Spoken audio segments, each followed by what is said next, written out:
Est-ce que c'est fonctionnel, hein? Bon.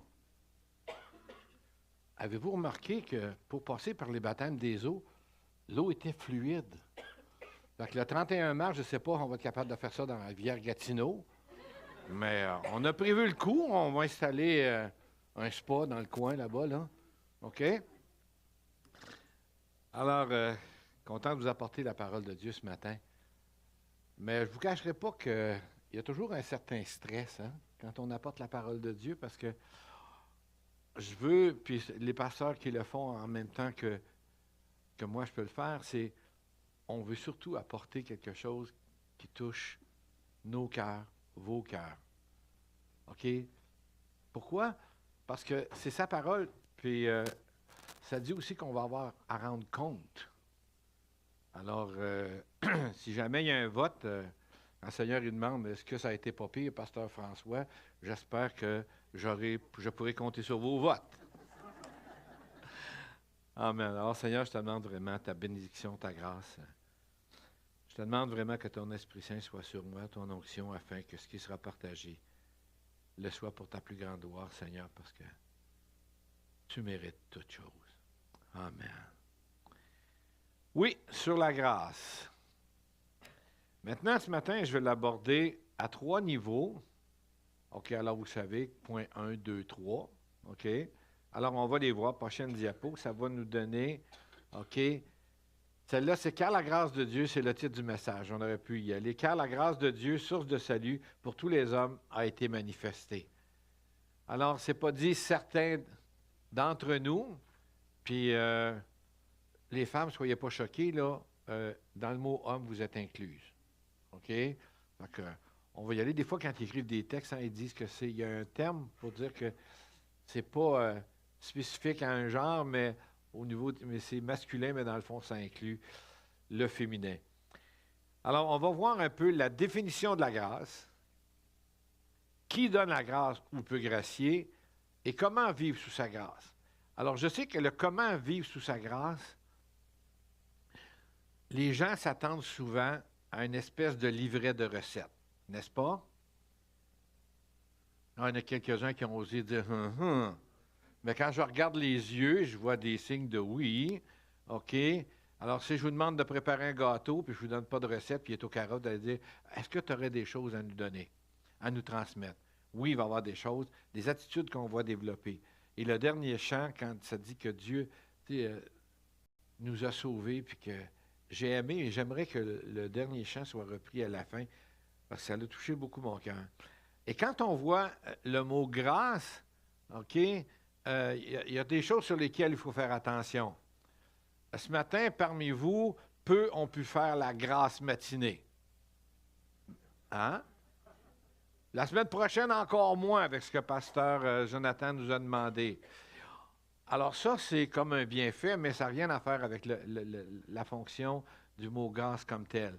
Je pourrais parler aussi, c'est grâce à un tel, à une telle personne, à une autre personne, au technicien, à vous, si ce matin, on peut être ensemble pour partager la parole de Dieu. Donc, je peux être reconnaissant, OK, de ce que certaines personnes ont pu faire pour nous rendre service ou vous rendre service. Mais de la manière que je veux l'aborder, quand on parle de la grâce de Dieu, c'est un message d'espoir. Et quand Dieu dit qu'il a fait en sorte que ce salut-là soit donné pour tous les hommes, que ça a été manifesté, ben, c'est parce qu'il y a quelque chose de particulier. Parce que le mot grâce comme tel, je veux dire, vous le comprenez, c'est quelque chose qui est non mérité. On va être simple. Pendant un certain temps, je sais que lorsque des personnes arrivaient dans un quartier, il y a toujours une ou deux personnes qui apportaient une tarte, un plat à la famille qui venait d'arriver, OK? Et je pense que ça arrivait surtout le lendemain ou le soir que les déménageurs entraient le matériel dans la maison. Alors, les gens disaient, mais pourquoi vous nous faites ça? Alors ça en est une grâce, pas quelque chose qui est mérité, mais c'est de dire, on veut vous dire bonjour, on veut vous dire, soyez bienvenus chez nous, et on vous offre une tarte. On vous offre un repas. Sans condition de retour, parce que c'était... Ben la semaine prochaine, si vous pouviez me faire la même tarte, puis me la ramener, je l'aimerais beaucoup. Alors ça serait, je donne, mais je veux recevoir. OK? Et parfois, on peut avoir cette attente-là entre nous, que lorsqu'on rend service à quelqu'un, on aime recevoir en retour. Vous connaissez tous l'émission « Payer au suivant », OK? « Donner au suivant », et c'est un peu la même chose, c'est « je vais poser une action qui va honorer Dieu ». Mais Dieu lui dit « je vais leur donner quelque chose gratuitement, qui n'est pas mérité ». Est-ce que, là je vais prendre une chance, est-ce qu'il y en a un ou une personne qui pense qu'elle a assez fait de bonnes œuvres dans sa vie pour être sauvée, pour avoir l'assurance de son salut, juste par ses bonnes œuvres? Ah, j'ai pas réussi. Mais vous avez gardé le silence. C'est bon, c'est bon.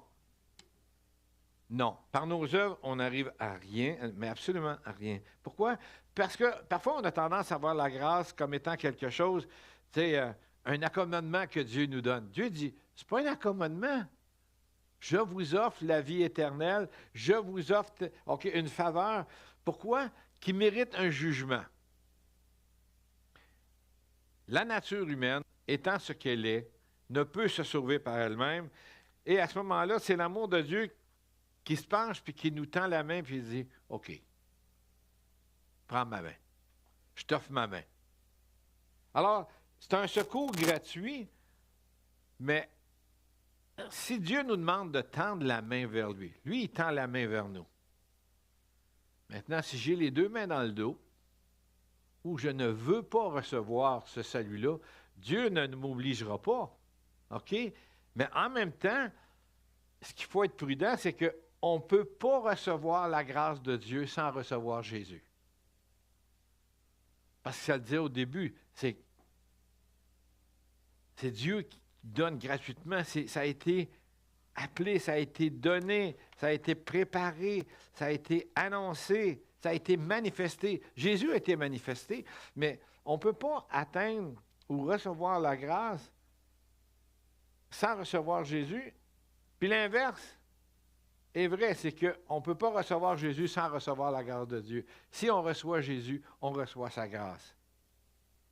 Maintenant, ce qui est important, c'est qu'on va voir aussi à travers l'échange, c'est qu'il y a des rôles, il y a des choses qui sont importantes, parce que la grâce, elle a un rôle à jouer dans nos vies. Elle nous révèle ce qui doit être changé en nous. C'est pas facile de reconnaître que nous avons fait une erreur. Sur le plan humain, quand on a à demander pardon à quelqu'un,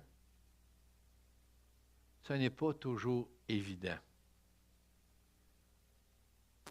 Si je dis à mon épouse, tu as de la misère à pardonner, elle pourrait me dire, est-ce que tu t'es vu? OK. Elle m'obligerait à me regarder. Là, je dis, ben, je ne suis pas si pire que ça, il me semble. OK? Alors déjà là, je suis en mode défensif. Mais ce que ça veut dire, c'est que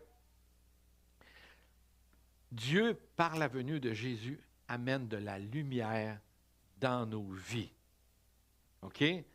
Pourquoi? Parce que c'est lui qui a pris la condamnation à notre place, puis il nous a donné la vie éternelle. C'est ça la grâce. C'est que le fait que Jésus a été crucifié, on a parlé crucifié, méprisé, rejeté, ben Jésus dit, regarde, à tous les hommes, je vais offrir la possibilité de connaître la grâce de Dieu. Maintenant, accepter Jésus dans nos vies, peut-être que pour certaines personnes, on a vu ce matin que tous nous avons accepté Jésus dans notre vie, mais ce qui est d'autant plus important, c'est de réaliser que Dieu nous a tendu la main avant. Et parfois, dans l'orgueil, dans notre orgueil, on va dire à une personne, « Hey, toi, quand est-ce que tu as accepté le Seigneur? » Ah oui, à telle date. Quand est-ce que tu as été baptisé? Alors souvent, le Seigneur dit, à tel moment, j'ai tendu la main et il a répondu. OK? Nous avons tous répondu à l'appel. Maintenant, on va regarder le deuxième point. Qui donne la grâce? D'après vous, qui peut donner la grâce? Je vais vous dire, aux États-Unis, ça existe depuis, je pense, une centaine d'années, si ce n'est pas plus, que le président des États-Unis a le droit de gracier ou de commuer la peine de quelqu'un. Alors, en faisant une petite recherche, j'ai vu que, exemple, M. Trump a gracié 73 personnes. Puis il a changé la peine des autres. Commuer, ça veut dire qu'il a modifié la sentence. Au lieu de dire 10 ans, ça va être 1 an. Au lieu de à perpétuer, il va y avoir des années qui vont être là. Et il a le droit de faire ça. Il ne s'est pas gracié encore, OK? Ni ses enfants, parce qu'ils se reconnaissent, ils ne sont pas coupables de. Tandis que nous, contrairement à la nature humaine, on est coupable devant Dieu, OK? Pas parce qu'on a fait quelque chose de mal, mais nous, on sait que c'est Dieu qui peut vraiment, et c'est le seul qui peut changer la peine à laquelle nous sommes. On est condamné. Si on regarde la prochaine diapo, on va se rendre compte que. Attendez un petit peu. Je tourne ma page. C'est fort probable que je vais faire tourner l'écran aussi. Ne bougez pas. Pourquoi? Parce que, à cause du péché qu'on retrouve en Romains 6, 23 dans la Bible du Sommaire, ça dit qu'à cause du péché adamique, on est réduit à ça. On a été réduit à la condition de condamner comme attendant dans le couloir de la mort. C'est pas drôle, mais dans le fond, là, c'est un petit peu ça. Le genre humain, je veux dire, a été condamné à cette condition-là à cause du péché d'Adam. Bon, Adam, il n'est pas ici pour se défendre, OK? Mais avec lui, on est pécheur.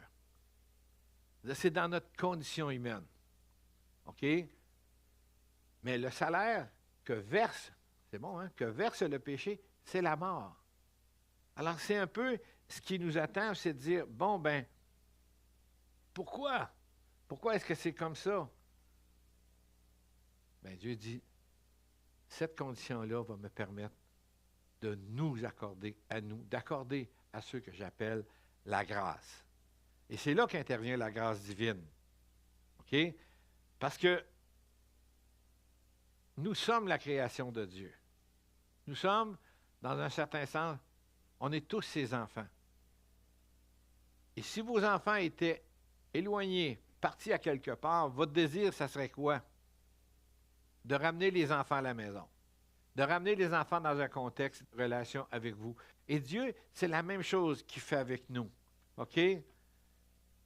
Puis, dans un certain sens, ça révèle, je pense qu'il n'est pas écrit, Galates 1,15, « Mais Dieu m'a mis à part dès ma naissance, dans sa grâce, et il m'a appelé à le connaître. » Ça, c'est l'appel que nous, on a chacun sur nos vies. Dieu a appelé tous les hommes à faire en sorte de le connaître. Et on va voir un peu plus loin, qu'est-ce que ça signifie aussi. Si on regarde le fait que Jésus soit venu, OK, on voit, je crois que c'est la prochaine diapo. Jésus a été appelé la lumière de ce monde. Elle a éclairé tout homme.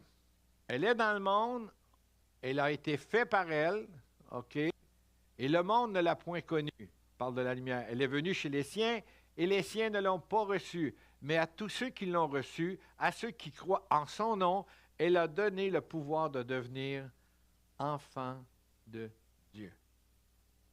Voyez-vous, elle a donné le pouvoir. Elle nous a donné la capacité de devenir enfant de Dieu. Mais être enfant de Dieu, ça a aussi des obligations différentes. Si vos enfants sont d'âge d'être à la maison, encore, puis là, vous dites, vous connaissez l'expression en Europe, les tanguis, ceux qui sont rendus à 28, 29, 30 ans, puis qui ne sont pas encore partis de la maison parce qu'ils sont trop bien, parce qu'ils peuvent se payer tout le luxe qu'ils veulent, bien, si vous reculez un petit peu dans le temps en arrière, il y avait un petit commanditaire qui, sur la margarine, quand le jeune arrivait chez eux et espérait d'avoir du beurre, les parents cachaient le beurre puis sortaient la margarine. Puis quand il sortait la margarine, ben l'ado, le jeune adulte, il s'en allait parce qu'il n'y avait plus le bon beurre que quand il était là. Alors, les parents avaient compris qu'en sortant de la margarine, alors si jamais vous avez des tanguis, essayez la margarine. Mais, en même temps, la grâce, pour qu'elle puisse avoir tout son effet, la grâce va nous dire comment se conduire. Et comment se conduire, ça fait appel à être capable de se remettre en question. Spirituellement, moralement, d'être capable de dire, je peux me remettre en question. Et si j'ai le pouvoir de devenir enfant de Dieu, c'est à moi de regarder comment je dois vivre pour être capable de vivre selon sa volonté.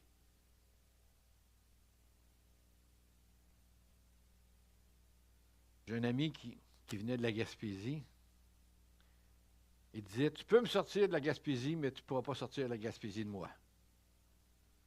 Alors, ceux qui viennent des pays d'outre-mer, vous êtes bienvenus au Canada, mais fort probable que je ne pourrai pas vous sortir de votre pays d'origine. OK? Parce que dans des moments où vous allez vivre soit de la douceur ou des moments difficiles, fort probable que vous allez louer Dieu dans votre langue originale. Parce que c'est la langue avec laquelle vous êtes habitué. Et Dieu, ce qu'il dit, c'est, j'aimerais ça être en mesure d'offrir à tous mes enfants le pouvoir de vivre dans cette grâce, avec cette grâce. On en a tous de besoin. Maintenant, si on a connu ou on a vécu notre vie sans la présence de Dieu, on a développé des mauvaises habitudes, puis souvent, l'orgueil va nous empêcher de nous tourner vers Dieu. Mais Dieu dit, c'est une grâce. Vous ne la méritez pas. Voyez-vous, dans la base de la diapo, c'est veiller à ce que nul ne se prive de la grâce de Dieu. Je pense que là, on doit réaliser qu'il y a comme veiller à ne pas. Ça veut dire que nul ne se prive de la grâce de Dieu. Ça veut dire qu'on a le choix. Ça se pourrait que par certaines attitudes, on se prive de la grâce de Dieu. Parce que on peut se satisfaire de la relation dans laquelle nous sommes ou nous satisfaire de ce que nous vivons, puis on ne veut pas se tourner devant Dieu en lui demandant pardon ou en disant, Seigneur, regarde, j'ai des choses. Mais ça veut dire qu'on a notre mot à dire. On a notre mot à dire. On peut prendre, veiller à ce que nul ne se prive. Ça veut dire qu'à quelque part, OK? J'ai une dent sucrée. Je ne sais pas si je suis le seul. Mais mon épouse, souvent, va surveiller le type de dessert que je mange. OK? Il y a des choses qu'elle ne fait plus, à mon grand désarroi, si vous voulez. La tarte au sucre, la tarte au pacane, vous savez, toutes des bonnes choses qui sont bonnes pour la langue, mais pas nécessairement pour le reste, OK? Les papilles se dégustent, OK? Mais le corps, lui, il peut encaisser jusqu'à un certain temps où ça nous dit il faut changer notre alimentation. Alors, quand vient le temps de changer notre alimentation, bien là, si je regarde ça, c'est que nul ne se prive de toutes les gâteries de ce monde. Évangile selon saint François, chapitre 1, verset 1. Ne vous privez. C'est pas ça que ça dit. Ça dit que je pourrais me priver. Mais savez-vous que c'est quand on est privé de quelque chose qu'on veut l'avoir? Hein? Mon épouse, l'autre jour, a dit, François, je t'ai acheté quelque chose que tu vas aimer. Je t'ai acheté des bons petits biscuits à l'érable. Oh oui. Alors, dans ma tête, là, j'ai fait une confession, elle a dû dire, je le sais. Dans ma tête, je me suis dit, si je prends 1 à 2 biscuits par jour, je suis bon pour tant de jours. Le problème, il n'y avait pas de cadenas sur l'armoire. Alors, sans m'en rendre compte, ma main gauche a ouvert la porte. Ma main droite a plongé dans le sac, puis elle en a sorti 3. J'ai mangé le premier, puis j'ai dit, il est bon, je ne sais pas si le deuxième est le même. Je suis allé jusqu'au 3e. Là, je suis allé me rasseoir. Là, j'ai dit, j'ai encore de l'énergie pour aller m'en chercher un autre. Alors, j'ai su me retenir. Mais le problème, c'est que je n'ai jamais eu le nombre de jours que j'avais escompté pour les biscuits. J'en ai manqué. Mais je ne me privais pas. Et là, j'ai pris la décision de ne pas en acheter. Alors, j'espère que tu ne m'en achèteras pas non plus. OK? Ça, c'est une confession qui me risque de me coûter cher. Là, vous êtes témoin, là? Alors, Dieu, ce qu'il dit, c'est, ma grâce, c'est un peu comme ça. C'est quelque chose qu'on ne mérite pas, mais que si on va la chercher, on va en avoir envie de plus en plus. OK? Parce que je ne veux pas être privé d'eux. Alors, c'est un peu comme mes biscuits, c'est OK. Ça va avoir des impacts sur ma condition physique si je mange trop de biscuits, vous le savez, hein? Je vais prendre de l'embonpoint où mon cardiologue va me rappeler et va dire, bon, il faut peut-être en libérer quelques veines encore. OK? L'année passée, j'ai subi à peu près à ce temps-ci, hein? Pas loin de ce temps-ci. J'ai eu une intervention au niveau du cœur. On m'a installé des... Hein? 2 ans. J'ai oublié une année. Je me suis privé d'une année. Et je ne pensais pas qu'avec les activités physiques... Vous savez, dans le passé, j'étais très sportif, mais dans un passé plus rapproché, je l'étais moins. OK? Et dans le passé qui est le présent, je le suis encore moins. Alors, si je me prive de l'exercice, je me prive de certains bienfaits. Alors, l'année passée, on a décidé de s'acheter des vélos électriques. OK?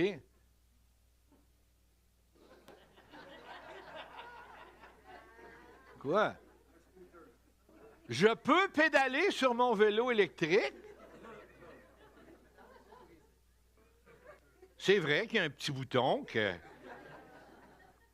Mais je vous fais la révélation que je ne l'ai pas utilisé beaucoup, de sorte que ma batterie s'est peu déchargée. Mais là, j'ai demandé à mon épouse de prendre un engagement. Ne me prive pas de ma batterie en vidant la tienne. Parce qu'elle, elle aime ça. Il y a de l'accélération. Il y a un petit boost. Et vous savez, la batterie, ça dit quand est-ce que ça se libère. Et avec le Seigneur, c'est la grâce va toujours être présente. Jamais elle va se décharger. Ça va toujours être là. Mais c'est à nous, c'est à moi de faire en sorte de vivre en fonction. Il y a des conditions pour être bien.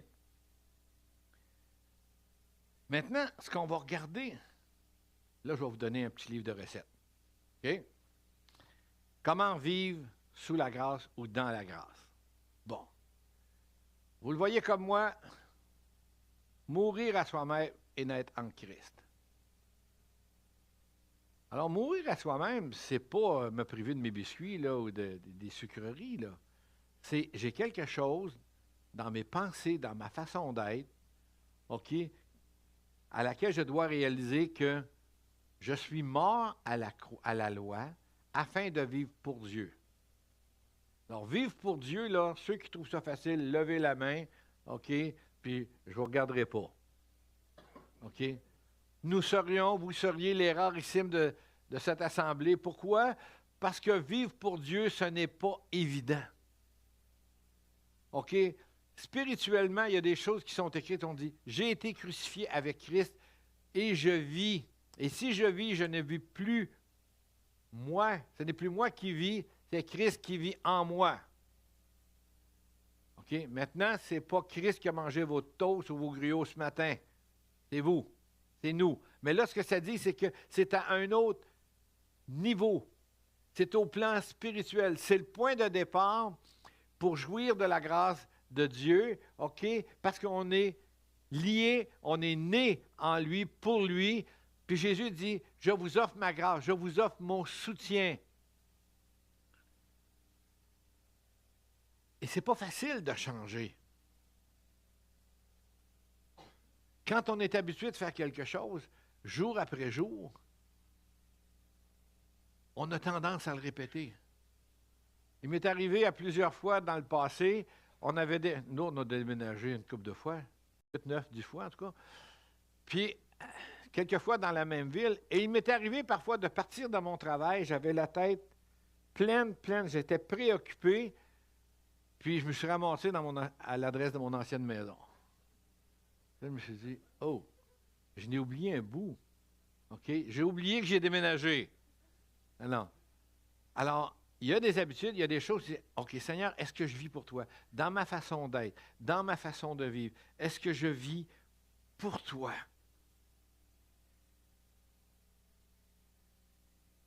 Puis, comme je vous dis, c'est le point de départ, mais ce n'est pas un point de départ facile, parce que Christ dit, je vais vous aider. Dieu dit, je vous tiens par la main. Il l'a dit personnellement, il dit, je te tiens par la main. Et si Dieu ne nous tenait pas par la main, je pense qu'on aurait de la difficulté à se relever.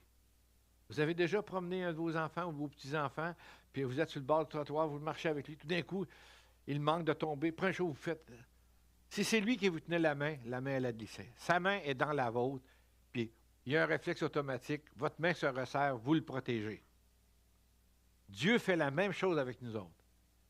Ce qu'il sait, c'est que ça se pourrait qu'à un moment donné, on trouve ça dur, il va nous tenir par la main. Puis il dit, je ne te lâche pas. Jusqu'à la fin.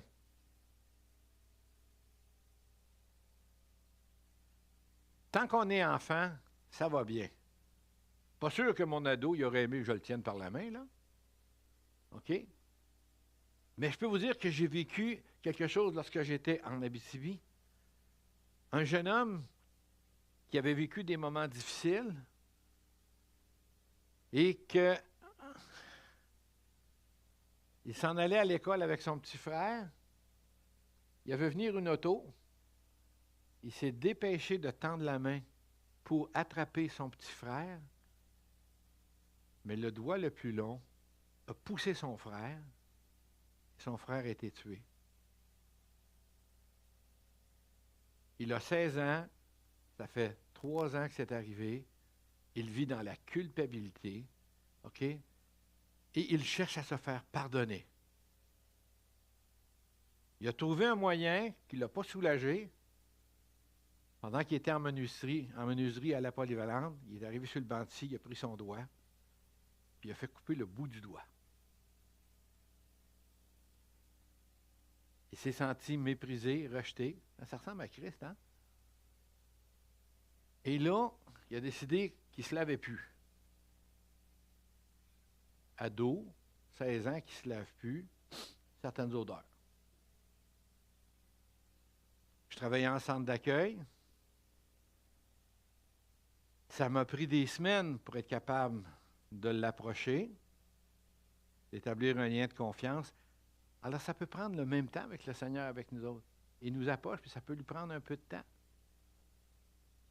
Et Jacques était alentour de 6 pieds, de peu près alentour de 180, 190 livres, une bonne shape. OK? Mais là, on est dans la période de l'athlétisme. Puis j'essaie de lui faire courir un tour de piste ou 2. J'y arrive jamais. Il lâche tout le temps. Et là, en farce, parce que j'aime un peu l'humour, il dit, coudonc Jacques, il faut que tu te tiennes par la main. Il dit, oui. On a fait 2 tours. Puis le lendemain, il s'attendait que j'y tienne encore la main. Puis à un moment donné, j'étais capable de lui lâcher la main. Et là, j'ai dit, écoute, ça t'intéresse-tu de faire du tir du javelot? Mais le tir du javelot, c'était avec sa main qu'il lui manquait un doigt. Il a battu des records, il a gagné des médailles. OK? Mais quand le moment est arrivé qu'il change de groupe, il est redescendu comme il était avant qu'il arrive. Alors, si jamais nous, on dit qu'on ne veut rien savoir de Dieu, ça se pourrait que notre condition ne soit pas meilleure. Parce qu'on va retourner vers nos anciennes habitudes, vers notre ancienne façon de vivre. Maintenant, ce qui est important, c'est que Dieu veut aussi qu'on reconnaisse ce que nous apporte la grâce. Alors, la première chose que ça nous dit, or, nous n'avons pas reçu l'Esprit du monde, mais l'Esprit qui vient de Dieu, afin que nous connaissions les choses que Dieu nous a données par sa grâce. Être capable de s'arrêter puis de dire, OK, il y a des choses que tu veux me révéler, puis Dieu va les révéler par sa parole. Ce n'est pas si vous lisez des Astérix puis des Tintins que vous allez découvrir la parole de Dieu. Mais Dieu dit, regarde, j'ai des choses à vous montrer, j'aimerais que vous puissiez les découvrir. Et là, il nous dit, regarde, j'aimerais ça que chacun d'entre nous, Dieu, ce qui se parle, c'est j'aimerais ça que vous soyez capables, comme peuple de Dieu, de ne pas être dans l'ignorance de certains faits. Dieu nous donne sa parole pour qu'on puisse connaître ce qu'il a pour nous. Pardon.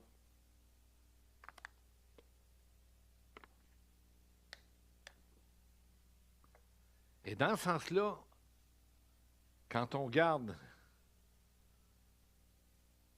cette prière-là, on pourrait dire, Seigneur, c'est le Saint-Esprit.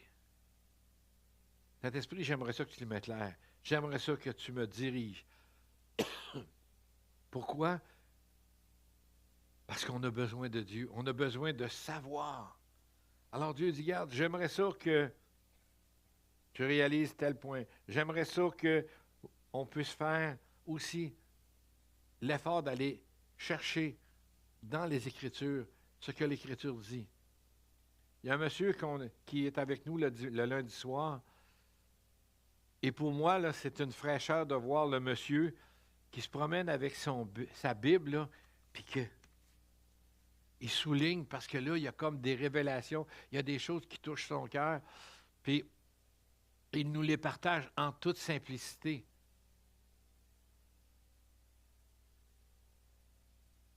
Puis moi, je me pose la question, je me regarde moi-même, quand est-ce que je me suis arrêté pour commencer à relire? Parce que la Bible, vous savez, on peut la lire de façon automatique. Depuis le temps, la Bible, je l'ai lue d'un couvert à l'autre. Mais là, je me dis, OK, maintenant, là, j'aimerais ça la relire et d'aller souligner encore certaines choses que ce que Dieu veut, je regarde. Pas ce que mon intelligence a retenu, mais ce que Dieu veut. J'ai des choses à te donner. J'ai des choses à te faire voir. J'aimerais ça que tu puisses le faire. On va regarder la prochaine diapo, puis elle va donner aussi des éléments. Béni soit le Dieu, le Père de notre Seigneur Jésus-Christ, qui nous a bénis de toutes sortes de bénédictions spirituelles dans les lieux célestes en Christ. S'arrêter et dire, Seigneur, c'est quoi les bénédictions spirituelles? Parce que Dieu en a donné à chacun d'entre nous. Il ne s'est pas dit, il y en a un qui est mieux que l'autre. Non, regarde, je les donne pour tout le monde. Tout le monde. Dans le prochain verset, c'est que le Dieu de notre Seigneur Jésus-Christ, le Père de gloire, vous donne un esprit de sagesse et de révélation dans sa connaissance. On a besoin d'un esprit de sagesse parce que nous pouvons tous être sages. On peut comprendre certaines choses. Mais là, ce qu'on veut, c'est, Seigneur, qu'est-ce que toi, tu désires nous montrer? C'est quoi les bénédictions spirituelles dans les lieux célestes? Qu'est-ce qu'il y en est? Que le Dieu de notre Seigneur Jésus-Christ, le Père de gloire, vous donne un esprit de sagesse, de révélation dans sa connaissance et qu'il illumine les yeux de votre cœur pour que vous sachiez Quelle est l'espérance qui s'attache à son appel? Quelle est la richesse et la gloire de son héritage qu'il réserve aux saints? Quand on regarde ça, on est dans une toute autre dimension spirituelle. Parce que Dieu dit, j'ai quelque chose de mieux.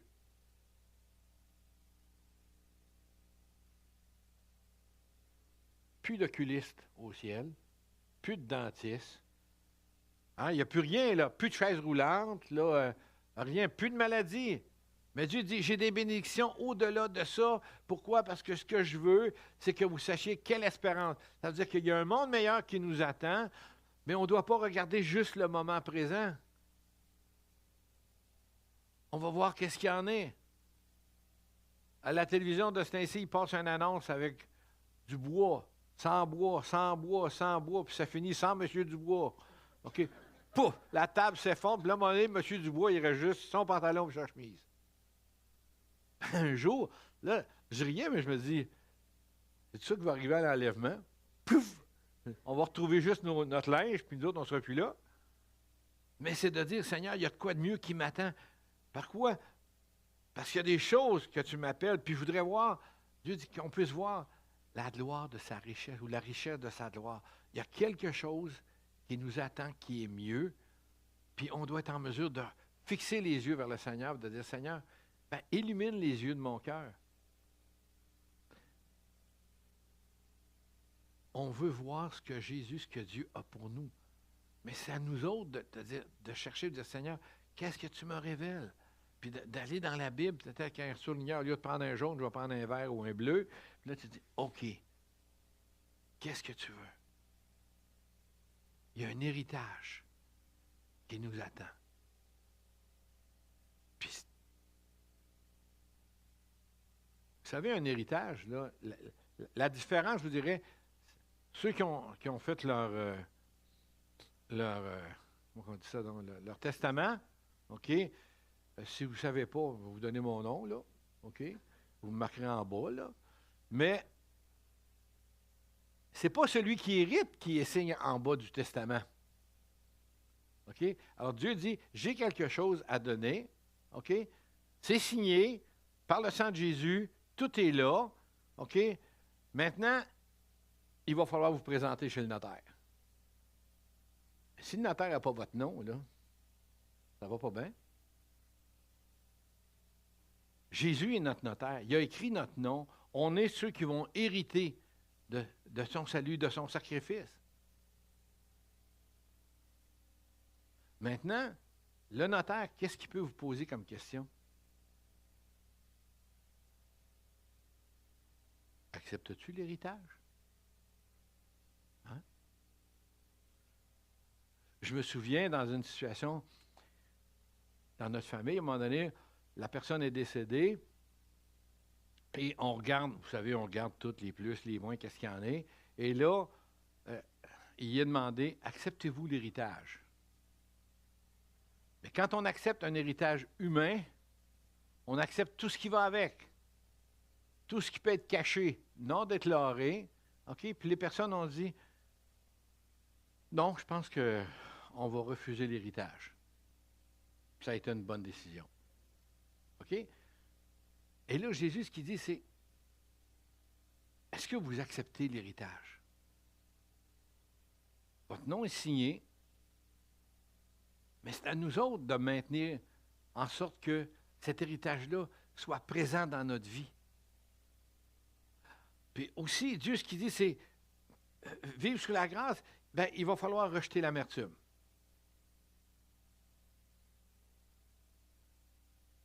Moi, j'aime ça, vous savez, faire des petits jeux de mots des fois, là. Je dis, la mer me tue. Tout ce qui est amer, là, c'est pas bon. Ça finit. OK? Et dans ce sens-là, l'amertume c'est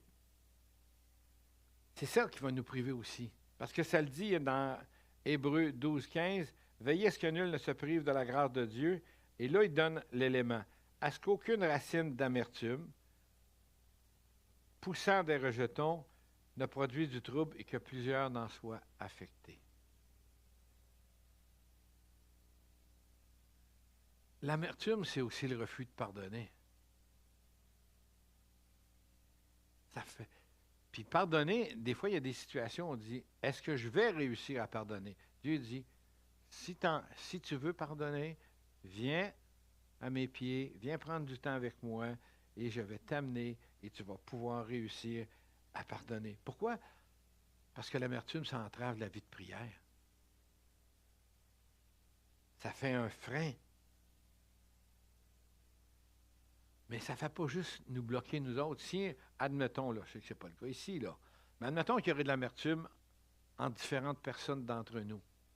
Quand vient des moments de nous élever dans un temps de prière, puis qu'est-ce qu'on a tendance à faire? Ah, il est là, lui. Là, s'il pense que. Et là, ça me dévie de ce que Dieu veut que je fasse. Je brise, c'est pas volontaire, mais sans m'en rendre compte, je suis en train de briser l'esprit, le lien spirituel qui va nous amener à entrer dans la louange. Quand on va arriver pour le temps des jours de prière à la fin janvier, notre cœur doit être disposé pour qu'on soit prêt. Pourquoi? Parce que si on a de la difficulté à pardonner, Dieu peut nous aider, mais ça peut nuire à l'ensemble du corps de Christ. Maintenant, ce que ça va nous amener aussi, c'est que la foi, l'activer, être capable de dire, c'est par la grâce que vous êtes sauvés par le moyen de la foi, et cela ne vient pas de vous, c'est le don de Dieu. Ce ne sont pas les œuvres afin que personne ne se glorifie. Puis on voit plus bas, Dieu résiste aux orgueilleux, il fait humble. Hein? Il fait grâce aux humbles. Alors même la foi, ça nous dit, ça vient de Dieu. La grâce vient de Dieu. Nous, on a à être capable d'activer notre foi, de croire ce que la parole déclare. Ce n'est pas évident parce que la nature humaine a tendance, vous savez, je pense qu'on a notre propre Bible. Je crois en moi, OK? Et je vous remercie de faire la même chose. Okay? On peut croire en soi, en nos compétences, mais il y a des choses sur lesquelles, parfois, on peut avoir des convictions qui ne sont pas basées sur la parole de Dieu, et parce qu'on a de la misère à croire et à mettre en pratique ce que dit la parole, on met un frein. Et c'est dans ce sens-là qu'il faut être capable d'aller plus loin et de dire, Seigneur, augmente ma foi. Seigneur, augmente ma foi. Ta parole déclare ça, j'ai de la misère à le croire. J'ai de la misère à croire ce qui est écrit. Mais là, ce que ça dit, c'est crois-le. Il y avait un vieux chant, c'est crois simplement. Crois simplement. Puis là, c'est dire, c'est tellement simple, c'est tellement facile que c'est trop dur. On est comme ça. On a tendance à retenir, on dit, on va croire. On fait confiance à quelqu'un, la personne dit, OK, je vais être là à tel moment. Je vous l'ai déjà dit, lorsqu'on travaillait en Abitibi avec l'accueil des comités pour ceux qui arrivaient d'Asie, là, dans les années 77, dans ce bout-là. Et puis un Asiatique, lui, quand il disait qu'il voulait être là, il était à l'heure, puis quand il n'était pas à l'heure, ben c'est parce que ça ne tentait pas, sauf qu'il ne me l'a pas dit. OK? Alors ça a été, non. Dieu dit, garde. Si je te dis quelque chose, crois-le. Le Seigneur va le mettre en application, il va se passer de quoi. Et quand je fais ça, je voue un grand respect à Dieu parce que sa parole, c'est lui qui la déclare. Puis il faut être reconnaissant. C'est ça, c'est dire, Seigneur, je ne veux pas me priver de ta grâce. Mais c'est toi qui le dis, alors moi je vais faire. Je vais être reconnaissant pour tout ce que tu as fait pour moi.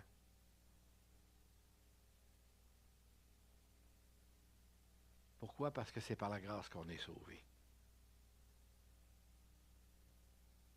Puis, Dieu, ce qu'il nous offre à travers tout ça, vous savez, il nous offre le pardon.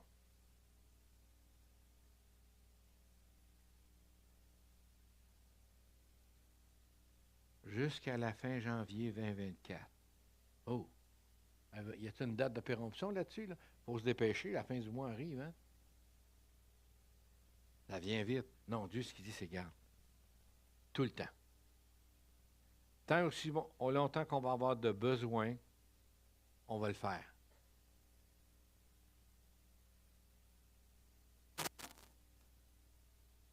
En même temps, si on accepte le pardon de Dieu, on doit accepter, de se pardonner. Puis on va apprendre à pardonner aux autres. Est-ce que c'est facile de se pardonner à soi-même? Pas tout le temps. Pas tout le temps. Je me souviens, dans un passé lointain, il y avait une prière qui avait tendance à être faite. C'est pas ma faute, c'est pas ma faute, c'est ma très grande faute. OK? On a tendance à s'accuser. Puis on a tendance à voir que si Dieu me pardonne, pourquoi je ne me pardonnerais pas? Dieu est au courant de tout ce que nous faisons et on doit arriver à être capable de se pardonner nous-mêmes. Il nous offre en même temps la réconciliation. Car c'est en lui que Dieu a désiré que toute plénitude ait sa demeure. C'est par lui qu'il a voulu nous réconcilier avec lui-même, tout l'univers entier, ce qui est sur la terre, ce qui est au ciel, en instaurant la paix par le sang que son Fils a versé. La réconciliation. C'est la 26, celle-là. 27, 28. Une vie abondante. Le voleur, quand il vient juste pour voler. Vous le connaissez tous. Dérober, égorger. Mais Jésus dit, moi je suis venu afin que les brebis aient la vie et en abondance. Une abondance spirituelle, une abondance émotionnelle. Et si Dieu le désire qu'on puisse avoir une aisance financière pour être capable de donner, de servir, Dieu va le faire. Il sait ce dont on a besoin. Et c'est ce qu'il veut nous donner. Mais en même temps, ce qu'il nous dit, c'est j'aimerais que vous puissiez être capable de voir qu'il y a des trésors spirituels. Maintenant, comme humain, on peut ramasser des biens et des biens, mais quand le Seigneur va nous rappeler, votre compte de banque ne suivra pas. Dieu dit, OK, amassez-vous des trésors spirituels qui sont inaltérables, où aucun cambrioleur ne peut l'atteindre, ni aucune mythe l'entamer. C'est ça qui est important. C'est la 30, celle-là. C'est là où votre trésor, là aussi sera votre cœur. Alors, si notre désir, c'est vraiment d'être près du Seigneur, de dire, Seigneur, moi, c'est des trésors spirituels que je veux ramasser. Je veux être prêt pour ton retour. Je veux être capable de m'engager spirituellement. OK? Puis en même temps, ce qu'il nous offre, ce qui est merveilleux, c'est son Esprit Saint. Si donc, méchant comme vous l'êtes, vous savez donner de bonnes choses à vos enfants, à combien plus forte raison le Père Céleste donnera-t-il son Saint-Esprit à celui qui le demande? C'est à nous de le demander. C'est à nous de le demander. Puis en même temps, ce qu'on voit, c'est qu'il nous offre une place avec lui pour l'éternité. Et avant même qu'on parte, si on accepte de fonctionner selon son esprit, selon la foi, selon ce qui est écrit, ce qui nous attend, c'est une place au ciel avec lui.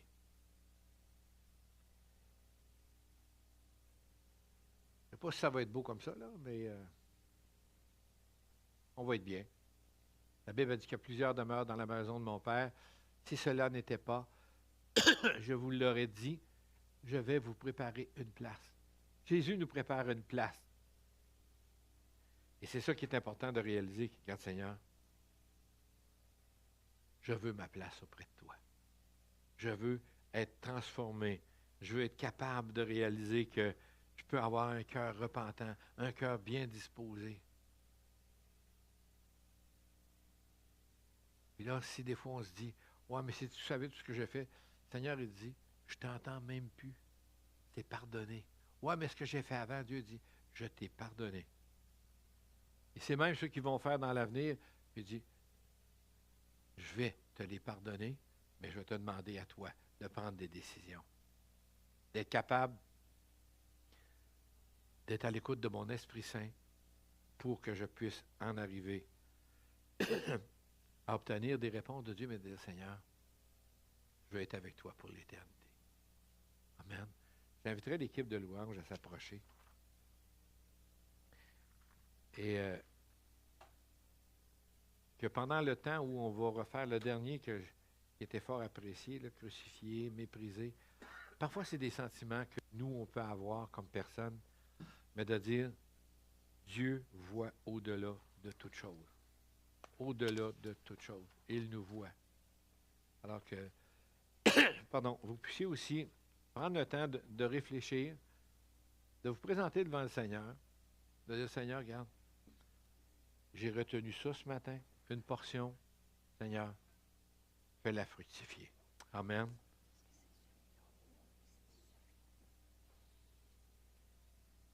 Oui, celui-là. Alors, peut-être prendre un temps de recueillement, de dire, Seigneur, viens faire un petit tour en moi-même, puis aide-moi à marcher un peu plus dans tes voies. Je reviens. Amen.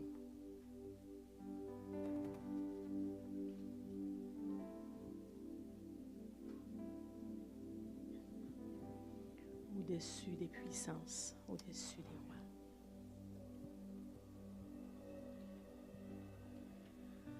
Au-dessus des puissances, au-dessus des rois, au-dessus de la nature et de la création,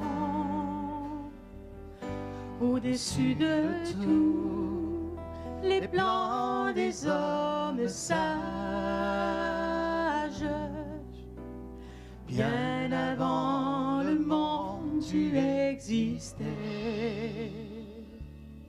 au-dessus des royaumes, au-dessus des trônes, au-dessus des merveilles que ce monde a connues, par-dessus tous les trésors de la terre,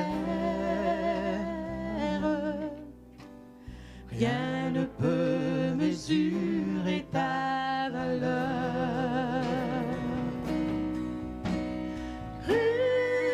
Crucifié, seul abandonné, tu as souffert, méprisé, rejeté, tel une rose, foulée sous nos pieds. Tu m'as sauvé, tu m'as aimé, par-dessus tout.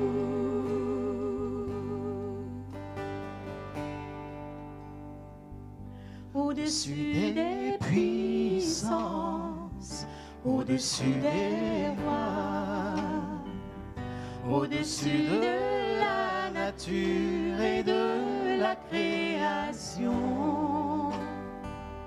au-dessus de tous les plans des hommes sages, bien avant le monde tu existais, au-dessus des royaumes, au-dessus des trônes, au-dessus des merveilles que ce monde a connues, par-dessus tous les trésors de la terre, rien ne peut mesurer ta valeur. Crucifié, seul abandonné, tu as souffert, méprisé, rejeté, telle une rose, foulée sous nos pieds. Tu m'as sauvé, tu m'as aimé, par-dessus tout. Crucifié, seul abandonné,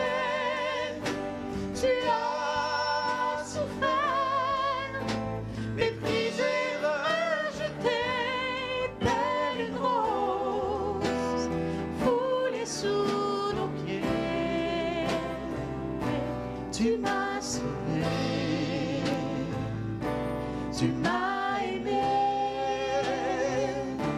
par-dessus tout.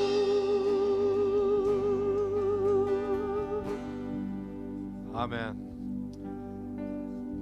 Seigneur Jésus, on te recommande notre semaine, notre journée, afin que par ton Saint-Esprit, nous puissions vraiment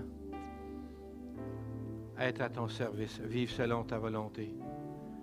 Dirige-nous dans chacun de nos pas, dans chacune de nos activités, afin que tu sois glorifié. Et Seigneur, merci de nous avoir sauvés, de nous avoir rachetés. Merci de nous pardonner et de nous offrir une place avec le Père pour l'éternité. Amen. Bonne journée, bonne semaine. Soyez bénis tout le monde.